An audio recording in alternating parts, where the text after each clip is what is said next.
Browns starting quarterback Deshaun Watson, broken bone in his shoulder. He will now be out for the season. This is a new injury. This is not the previous scapula/shoulder injury that he had earlier in the season. He also has a high ankle sprain, which is usually a 3 to 4 week injury as well, that they mentioned in the post. That is now less relevant because Watson is having season-ending surgery. And as I'm reading the tweet, as it just came through, unrelated to the shoulder injury he battled earlier this year per Jake Trotter. Andrew Berry's on the podium right now, the Browns GM, explaining everything. So we might just read some of those quotes as they come in. But either way, the Cleveland Browns, in the middle of a good season, record-wise, now lose their starting QB. Yeah, I mean, they just become they become the Jets, which is one of the best defenses in the NFL, and no viable quarterback to speak of. Does it matter anymore? Like, they go from being, I mean, they're in the playoffs right now, if the playoffs started tomorrow. But you look at it and you say they'd be the obvious candidate now to drop out without viable quarterback play. Even though they've had, it's not like they've had Watson all the way through the season. They've been battling with backup quarterbacks for a lot of this. But still, you would anticipate that being a problem. Browns are sitting there at 6-3, tied with the Steelers for second in the AFC North. They'll play each other this week for the second time this year. But as you mentioned, the Browns, they're 6-3 mostly on the back of their defense playing at an elite level this year.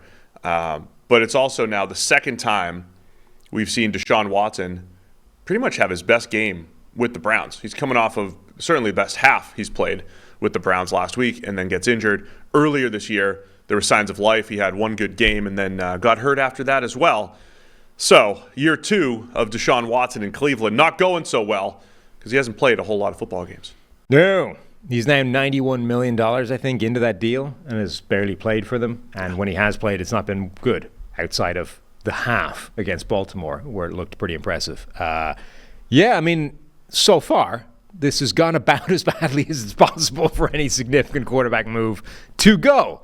It has been a total and utter catastrophe, PR-wise, injury-wise, performance-wise. It's been a mess. Apparently, so I'm following along as the press conference goes. The Browns have not, or at least Andrew Berry, he's the GM, not the head coach. Usually the coach is going to say who's going to start, but Berry would not say who's going to start at QB against the Steelers this Sunday between P.J. Walker and Dorian Thompson-Robinson. Got to keep him guessing.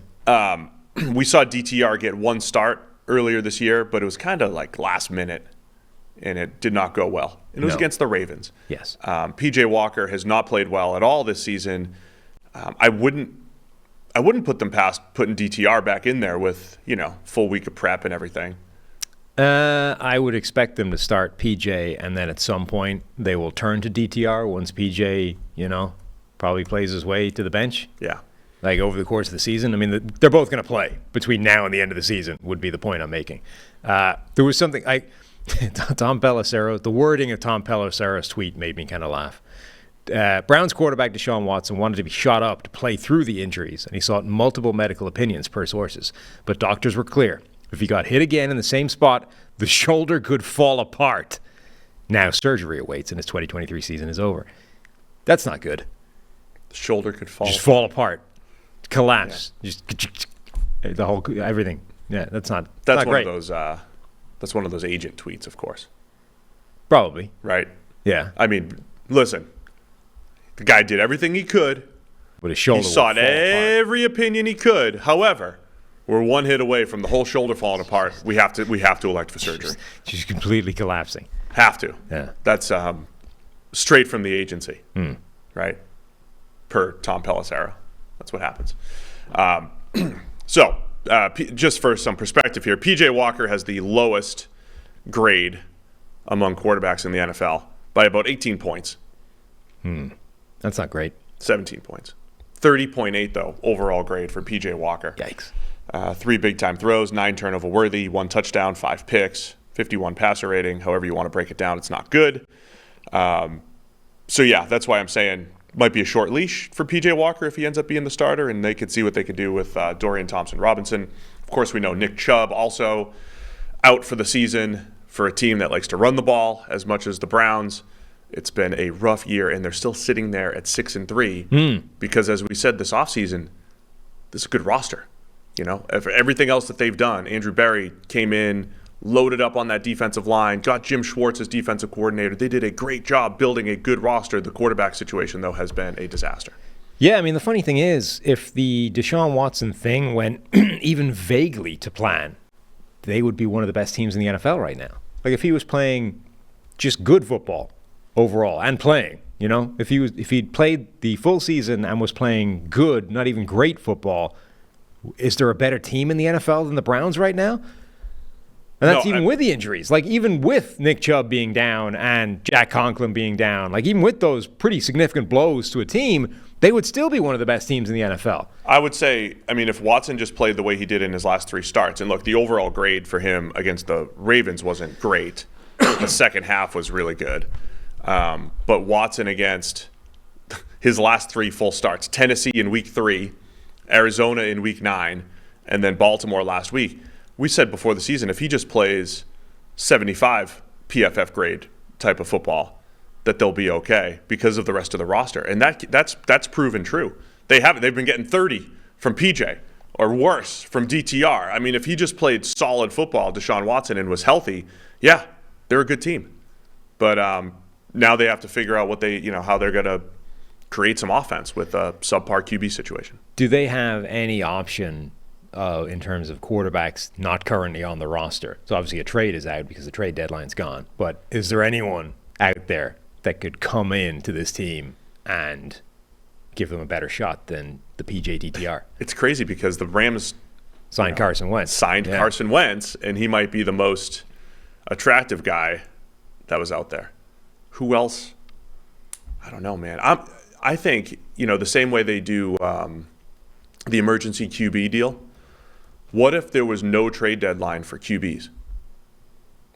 Honestly, for the league, for the sake of the league, to make sure that somewhat closest to the top 32 quarterbacks are playing every week, so that, no offense to Tommy DeVito in the Giants, so we don't necessarily have to see Tommy DeVito in a horrible situation behind the Giants' offensive line when he's not ready.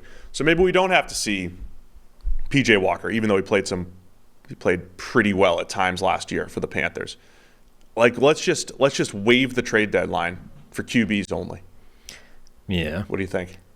I didn't answer your question. I don't know. Who else is on the streets that could play? I don't know. You're probably looking at practice squads, right? Like, I don't know if there's anybody off the top of my head on the streets now that Carson Wentz is gone. I'm assuming Tom Brady is not an option. Are they desperate enough to try and tempt Matt Ryan back onto the field? Phillip Rivers, the desperate moves have been talked about the last couple of years. Maybe. Matt Ryan talked about being open to the right offer. He's in doing TV, he's doing broadcasts, but in his contract is like, if somebody wants to sign him, they can. Matt Ryan theoretically is available. Does Matt Ryan give you a better shot to win than PJ DTR? Probably. Right. I don't know how much rust those guys might have. Is he still training? You presume if you've left it open enough to the point where in your contract is, I can get out of this to show up for an NFL team in December, you're presumably doing something to ensure that that's a possibility, not just sitting your ass on the couch. The funny thing is, I'm looking through the preseason grades just to see any names that are potentially out there. Like a Mason Rudolph, he's probably the best number 3 quarterback in the NFL because Rudolph would be a backup elsewhere. I'm not saying he's like season saving or anything like that, but the Steelers having Kenny Pickett, Mitchell Trubisky, and Mason Rudolph, that's probably the closest a team has in disparity between 1 and 3 on a depth chart. So maybe Rudolph, but he's not available. He's a Steeler. Davis Mills would be interesting from Houston, but he's just the backup. Right. Hasn't had to play this year. And because he's the backup, he's unavailable. Yeah, there's nobody available. So I'm interested to see DTR, though. I don't know if he ends up getting a shot because he did look great in the preseason, horrible in his one start, but again, weird circumstances there. So another offseason of health for Deshaun Watson might not be the worst thing in the world for next year. Obviously, the contract looks horrible right now. Mm-hmm. We don't know what the next 3 years or so will entail for Deshaun Watson. I don't think this means he's got no chance of being good next year, or the Browns have no chance of being good. It's just that the returns on the first 2 years, they knew they would get some sort of suspension, right? They knew that they were going to pay for some sort of time without a starting quarterback last year. They didn't know what they were getting into now, other than he'd had some previous injuries, Watson. He takes a lot of hits. Yeah. He's been sacked a lot throughout his career. So that's the risk. But that's the interesting thing about the fully guaranteed part of this, right? Is, I mean, obviously they only gave him that because they were over a barrel from a negotiation standpoint. But you are giving the fully guaranteed long-term deal to a quarterback that is unlikely to be on the ever-present available end of the spectrum simply because of the way he plays the game, right? That's an interesting element to all this. If they'd given that deal to a Patrick Mahomes, somebody that barely takes hits, doesn't take sacks, that would have made some sense, right? But they gave it to a guy who takes a lot of hits, gets banged up a lot, and is probably going to miss a lot of games because of it. Now, obviously, they did it because they had to do it, or they felt they had to do it. But, I mean, this is to an extent an inevitable consequence of that.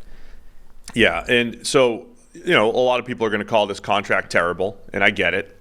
I always come back to, we sit here on the show a lot and we say, hey, you need to have a top high-end quarterback. And when the Browns traded for Deshaun Watson, again, there's some off-field stigma there too, right? They got into a bidding war for Watson, who's coming off of all those allegations. The trade for Russell Wilson at the time didn't seem crazy because the Broncos were sitting there with, multiple years of QB purgatory, and they wanted to make a splash move, not just to make a splash, but because that's been a historic cheat code in the NFL, having one of the better quarterbacks. But there's downside, obviously, to that too. You give up a lot, and the Texans come out looking great in this whole deal, right? They got to move on from Watson, and they found their Stroud and got all those extra draft picks and the whole deal. But again, off-field aside, I don't think I'd go back and question these moves necessarily, because again, what's the alternative? Like, what was the alternative for the Browns, who have not had, Baker Mayfield's been their best quarterback of the last 20 years. What's the alternative for? And ironically, they broke him with a shoulder injury. Yeah. Yeah. They threw him back out there with the shoulder. Baker shot it up and went back out there. Andrew Berry's defending Watson. He's confirming the report from the agency through Tom Palazzolo. He is confirming that his shoulder could fall apart. He's confirming that Deshaun wanted to finish the season, that he wanted to go back out there and do it. Yeah. All I'm saying is, I don't hate the aggressive moves to go get a quarterback. I don't hate the one to go get Aaron Rodgers for the Jets. Like, that's a good example of 3 big splash moves where the early returns were horrible. Aaron Rodgers and the Jets, of course. Deshaun Watson and the Browns. Russell Wilson and the Broncos. But again, what's your alternative if you're in the front office there? And I think there are probably moves that just kind of need to be made. But obviously there's downside to it as well. I mean, this one didn't need to be. It didn't need to be, but what's the alternative for the Browns? What was the alternative? There were several alternatives. This one is its own special category of move. I mean, Denver had been in this spot where they'd struggled to find a quarterback for years. They'd spun their wheels, and remember that the talk was that Nathaniel Hackett was hired to woo Aaron Rodgers, and that didn't happen. They eventually end up going, right, Russell Wilson is our only way out of this. That made some sense. The Deshaun Watson thing was, you have to frame this in Baker Mayfield had been the solution in Cleveland and had shown good play and had finally rescued them from this just abysmal history over the last 20 years. And they then let him go and play and ruin himself over the course of last season with a shoulder injury and then cast him aside to go and pursue a Deshaun Watson. They could have, at several points along the way, shut Baker Mayfield down, retained him anyway. They also had Josh Dobbs sitting there in the background. Now, obviously, that looks different now that we've seen Josh Dobbs in action, but they had him in the building and got to see what he could do during practice, etc. So they had alternatives rather than going, no, we're going to send everything. We are going to give away one of the biggest trades in recent years and give away a literally unprecedented contract just to get this guy in the building. They didn't have to do that. And this was knowing that it came with the cachet of the guy is being dubbed a serial sexual predator right now because of 23 legal allegations. So there's a large degree to which this is the bed that they made and didn't have to be that way.